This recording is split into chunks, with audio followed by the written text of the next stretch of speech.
Greetings, YouTubians, and welcome back to Wayne Sharp World, where today I'm bringing you guys the sixth and final installment of the 2021 Knife of the Year Awards from Wayne Sharp World. And guys and gals, today we are crowning a champion. Between these five knives right here, the Drop+GB Miura, the Artisan Cutlery Sirius, the Civivi Brazen Drop Point, the Hogue Deca V2 Gen 2, the re-engineered Hogue Deca, and the Varga Knives VBR. Now, between these five knives, first of all, I'm horrible at making decisions, and second of all, these knives are all so great, all champions in their respective category. This was a very hard thing to do for me, because every one of these I talked up for very valid reasons, but now I have to not necessarily talk four of these five down, but find little flaws or find little things that I think kind of separates one from the other, to where you don't just have the five overall knives of the year. These are five of the best knives of the year, but today, like I said, we have to find that overall champion, and we're going to do it right now. And we're going to start by removing one knife, and that one is going to be the Drop+GB Miura. Now, I got to say, probably the only reason and biggest reason why this knife is going to be the first one off is just availability or lack thereof. These knives are extremely hard to find right now. It's my understanding that Drop doesn't even sell knives anymore.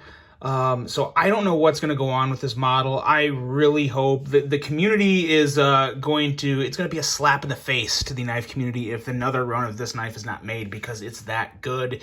It really is fantastic, but again, it's just so hard to get. There's no way I could make this knife of the year, and no one can get it. So even though it is an excellent design with super drop shot buttery action, excellent front flipper, and just a perfect gentleman's carry in pretty much every aspect, in my opinion, it's going to be the first one gone. So the Drop+GB Miura is coming in at number 5 overall on the year, and that is that one. So we will move that one aside, and we are going to move on to one of these four. And this is where things got really hard. In all honesty, the Miura was kind of an easy one because it just made the most sense to me. But now we have four knives to where they're all pretty available. Probably the VBR being the hardest one, but still possible. You know, there's still opportunities that pop up here and there. Looking at these four, and this is where I get into the really nitpicky things, and this is why I'm going to go with the Brazen Drop Point. This knife is still the best knife under $50 ever made, in my opinion. If $50 is your price range and you want the best bang for your buck, the best overall knife, this is what you want. In my opinion, this is absolutely what you want. One thing with civivi that is kind of really starting to get a little old on me is that C in the pivot. It doesn't look bad, especially on this knife. I think it actually looks good. So this isn't the best example to point out, but it gets to a point to where I kind of feel like civivi needs to shake up their branding a bit. You know, they've been around, everybody knows who civivi is, so they've done a great job up until this point, but certain features that they put on their knives, which I'm specifically referencing the civivi C on the pivot, I wish they'd go away with that. I wish they'd make a cleaner pivot. Kaiser and Artisan Cutlery, they're starting to have a leg up on civivi in my books, just off the originality of their designs, because you make more of a neutral, attractive pivot, kind of like what you have here on the Sirius. To me, it makes the knife pop out more. So I really would like to see civivi shake up that branding approach a little more, bring a little extra, newer look to their knives. But their quality's on point. The material choices are, for the most part, are on point. Great size blade, ergos, action. Still a knife that I would absolutely recommend to anyone any day looking to spend $50 or less on a knife. So not the overall champion, but definitely an excellent, fantastic EDC knife, the Civivi Brazen Drop Point. Now, this doesn't get any easier. These three. Yeah. This one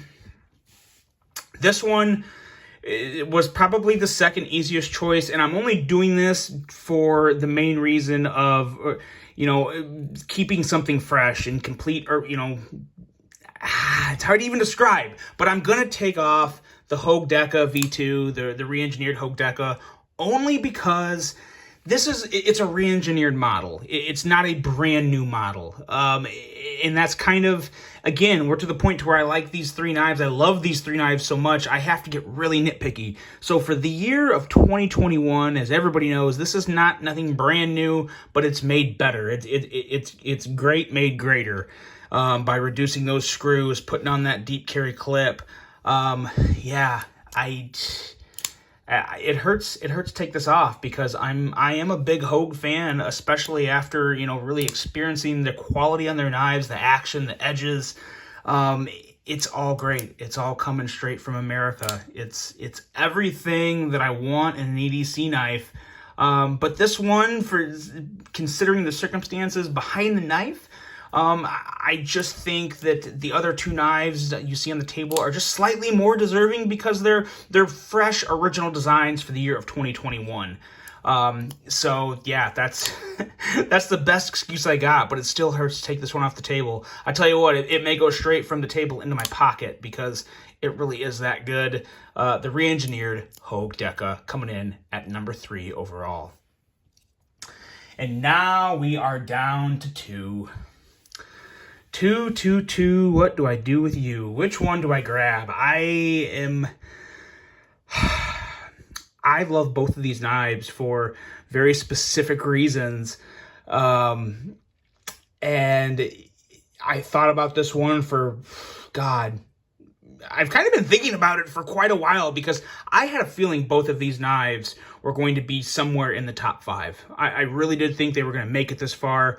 The one that comes in second, though, in the 2021 Wayne Sharp World Knife of the Year Awards, is the Artisan Cutlery Sirius, coming in at number 2.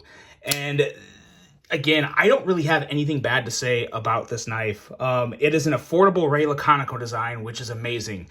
A lot of Ray's designs are north of $100. There's not a lot that are south of $100. And in my opinion, this is the best looking Ray Laconico design under $100, and it's just fantastic. It's a longer size blade. It has an excellent edge. Aesthetics are stunning. A great gentleman's carry. I love this clip. Everything about this knife is a winner. It's clean, classy. It's an excellent front flipper, and it's just as good as a thumb flipper as it is a front flipper. There's really nothing I would change about this knife. There's very few knives I would say that about. It's just that good. It's $70.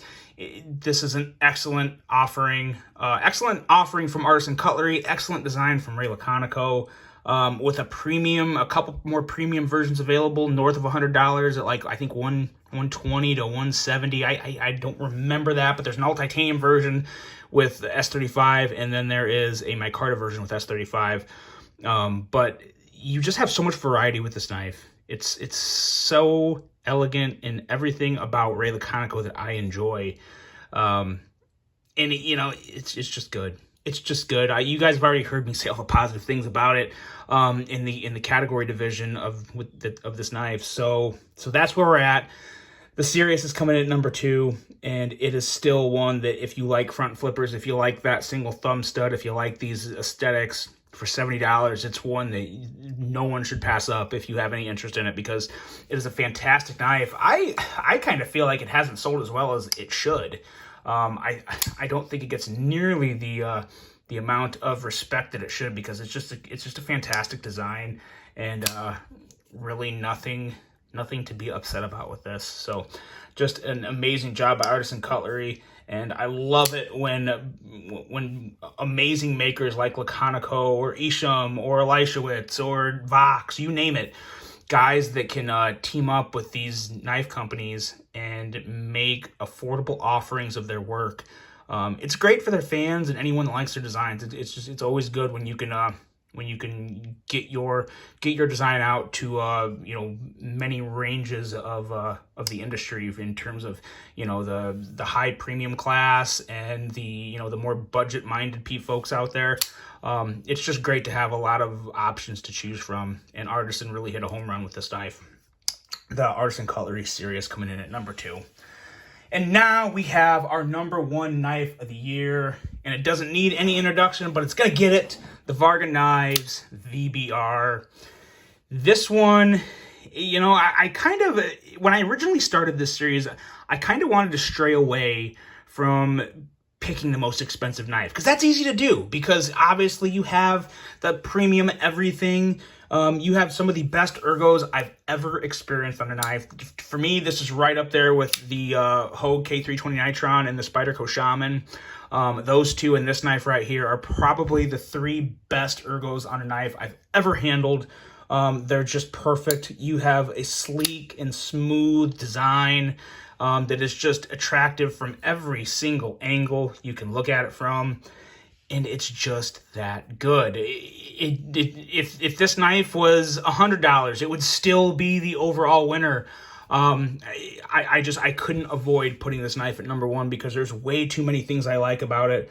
And in all honesty, it's just a perfect EDC for me in terms of blade, length and sliciness, and ergos. It's the complete package. So like I said before, Mark has done a great job bringing this knife to everybody.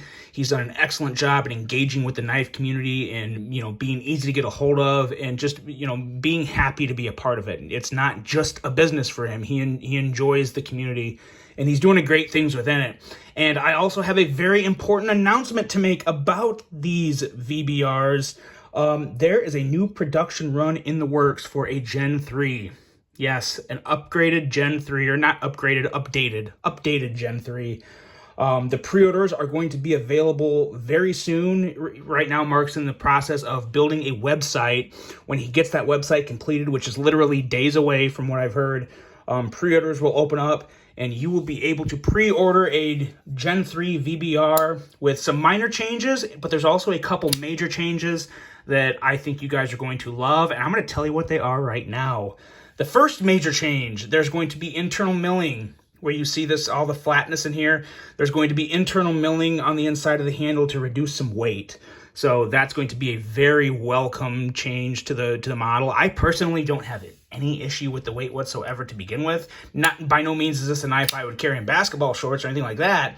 But in terms of, you know, khakis or jeans or regular pants, I think it's completely fine. So I don't have any issues, but it's always nice to make a knife a little lighter. So that's great. Now the next big change is, I think, what everyone is going to be even more excited about, and that is the fact that these Gen 3 VBRs are going to have the regular flipper like you see here, and thumb studs. Yes, the next version of the VBR is going to have thumb studs and a flipper to increase that fidget factor, which already the flipping action is phenomenal on this model. But with that new version having thumb studs, guys, I'm going to be getting another VBR. I'm just going to tell you right now, because I have to have one, because it's going to be so good. It's still going to be made by Riot, and it's just going to be butter. I cannot wait. If you're not following Varga Knives on Instagram, follow him there. You'll get the updates. He'll let everybody know. I don't know if there's a quantity limit. There probably is, but I don't know all those details. But it's going to be a pretty epic production run. There's going to be, I believe, 3 scale material options. Mark will probably be running that by you guys in terms of what everyone prefers. So there's a lot of good things to look forward to from Varga Knives in terms of the VBR, and he's also got other stuff up the works that I think is also going to be amazing. But your overall champion for 2021, the Varga Knives VBR. And yeah, guys, this was definitely knife of the year for me. And it's one of the best knives I've ever had, in all honesty. It really is that good. If this is a knife that you can afford that's in your price range, it'd be my number 1 recommendation. And especially when you get that version with the thumb studs on it. I'm beyond excited for that. So I can't wait to see that one come out and just see how good it is. But this year for 2021, the best knife you can get is the Varga Knives VBR. So there you go, guys. I really hope everyone enjoyed this series. I had an absolute blast making it for you. I've loved the comments from everybody. I think it's been well received. Definitely something I will continue to do in the future, and I'm gonna even tweak it more because I had some really great suggestions from you guys. I'm already excited for next year's Knife of the Year awards, but we got a whole new year of great knives to experience before that. So I'm really looking forward to that. I hope everybody has a very happy holiday season. I wish you all a very safe and happy new year, which I'm going to have more content before that, but this is kind of one of the grand finale episodes of this year for Wayne Sharp World. And I'm just so happy to bring it to you guys. I'm very fortunate and very grateful to be a part of this community. So thank you guys so much. I hope you enjoyed this, your Knife of the Year, the Varga Knives VBR. Hope you guys enjoyed this one. Hope you have a great rest of your day. And until the next one, I'm out.